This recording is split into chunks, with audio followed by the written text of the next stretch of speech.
estava falando, Cris, antes de você chegar, da importância de se punir. A Carla Zambelli foi uma das extremistas que mais prestou de serviço, e eu quero lembrar muito do quanto ela atacou a pauta feminista, o quanto ela atacou a pauta dos direitos humanos, e o quanto ela foi uma cúmplice muito ativa do bolsonarismo, né?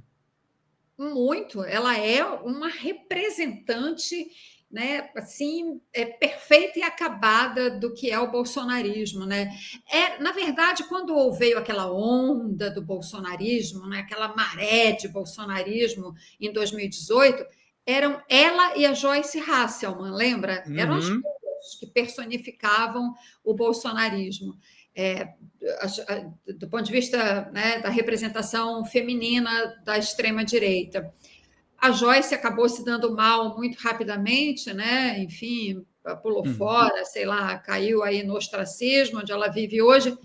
A Carla ainda teve uma atuação muito forte durante muito tempo. Só de fato, quando o Bolsonaro perde a eleição e tem aquele episódio dela terrível, dela perseguindo um homem na rua em São Paulo com a arma, é que ela começa a cair em desgraça. Até então, ela era um personagem, né, se não exatamente do topo da cadeia alimentar do bolsonarismo, era muitíssimo próximo a ele, né? Mas aí, a partir daquele momento, aquela cena, o próprio Bolsonaro se queixou, né, do quanto aquilo pode ter impactado na não reeleição dele, enfim. E aí ela começa a cair em desgraça, mas ela é um personagem altamente nefasto para o Brasil, para a causa feminista, perdão, como um todo, desde sempre, né? Mas para o Brasil como um todo, né? Tudo que ela fez, enfim, tudo muito ruim. E hoje ela é uma foragida, né?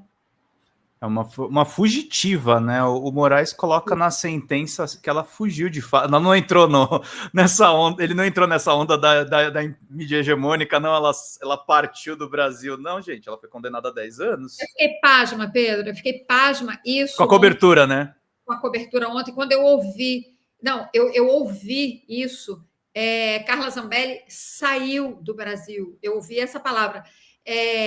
Bom, ela estava com o passaporte, não tinha mandado de prisão expedido. Tá bom, gente, mas ela mesma disse que iria, né, naquela primeira aparição dela, não sei se fez outra depois, mas enfim, que ela estava nos Estados Unidos se tratando e que ela ia para a Itália, de onde ela não voltaria, porque ela tem cidadania italiana. Se isso não é fugir do Brasil, eu não sei o que é, né? Exatamente. E o problema é o seguinte: essa fuga abrir brechas para o Bolsonaro escapar da punição, né? A gente está lidando com uma coisa muito séria, né, Cris? A gente está lidando com diversos pedidos, aí começa a anistia dos bolsonaristas, aí começa esse centrão, literalmente comprando a passagem deles, aí passam cogitam uma anistia mais light. Eles estão começando a relativizar, estão brincando, assim, disseram que 8 de janeiro foi uma brincadeira. Foi um passeio no parque. Sim, é o que eles querem, é o que eles pretendem, mas eu quero crer que com relação ao Bolsonaro aí a banda toca diferente, porque eu imagino, Pedro, não sei, não tenho nenhuma informação a esse respeito, mas imagino que pelas características peculiares do Bolsonaro, em tudo que a gente sabe dele, né, sendo réu num processo tão importante, tão importante que eu digo, assim, até porque ele é civilizatório para esse país, né? E, como a gente espera, ele for levado a bom termo, seja concluído no prazo que a gente espera, que o ritmo que a gente tem visto até agora indica que sim, e se todos forem condenados diante da abundância de provas que a gente tem, né? Por isso que eu digo que ele é civilizatório, porque você tem militares sendo julgados pelo nosso supremo poder civil. Então, pela importância do Bolsonaro nesse esquema do golpe de 8 de janeiro, eu imagino que ele esteja sendo, de alguma forma, os passos dele sejam monitorados e a qualquer movimento que indique concretamente a possibilidade de uma fuga, que a coisa com ele seja diferente, que isso não vá acontecer, né? Eu espero.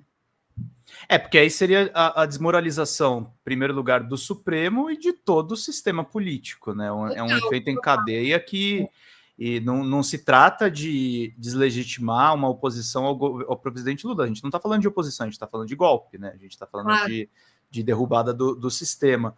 claro. Cris, você falou muito bem, não é só o Bolsonaro, são os militares. Como é que você viu essas testemunhas? O Alexandre de Moraes falando para o general parar de mentir, o Aldo Rebelo querendo dar lição de língua portuguesa. Como é que você Não é viu isso? sensacional, gente? Isso aí é para assistir comendo pipoca, né? É sensacional. Olha, o Brasil, com todos os absurdos que a gente vê de vez em quando aqui, né? Mas, De vez em sempre. sinceramente, esse processo no Supremo é uma coisa para ficar na história e para ser exemplar.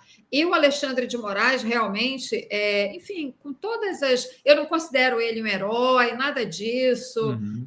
Eu tenho vários. Assim, Uhum. eu tenho algumas críticas e ficaria com o pé atrás em algumas questões, enfim, até porque eu não gosto de heroicizar ninguém, sabe? Sim. Ninguém. Então, eu sou muito cuidadosa com isso. Mas uma coisa é preciso reconhecer: o Alexandre de Moraes tem conduzido, né, esses depoimentos com uma firmeza assim impressionante, né? E tudo sem, é muito importante dizer isso, sem abuso nenhum de poder. Mas o que ele não permite de jeito nenhum é que aquilo ali vire um circo, né? Porque se depender dos advogados, dos réus, aquilo vira um circo, vira de fato uma palhaçada. A Carmen Lúcia tem sido muito boa nisso também, né? É outro perfil, é outra maneira de atuar, né? Mas ela aponta umas ironias ali, com muita ironia, ela aponta umas situações ali também muito boas, né? Que acabam desmoralizando esses advogados. Mas voltando ao Alexandre, que no caso é o personagem que mais importa aqui, ele conduz com muita firmeza, como tem que ser.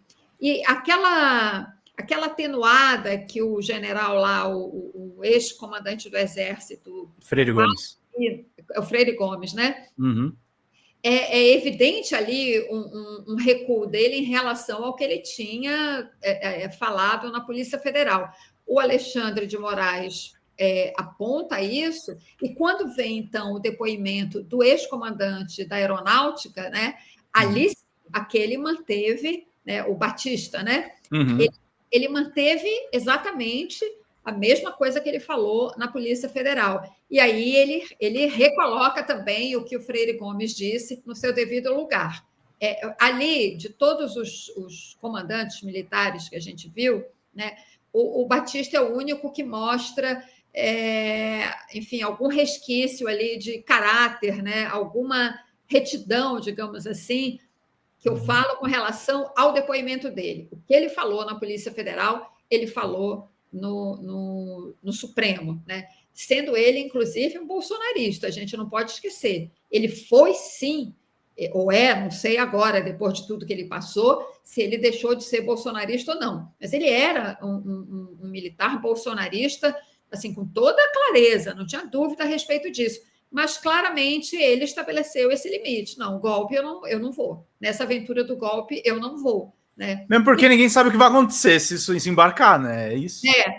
Mas quando eu falo que ele tem ali um resquício de caráter, eu não estou livrando a cara dele, não é isso. Mas a firmeza dele, estou destacando aqui a firmeza dele diante das autoridades, ao contrário de muitos desses caras que ficam, né, que se acovardam, né, são covardes, na verdade, né?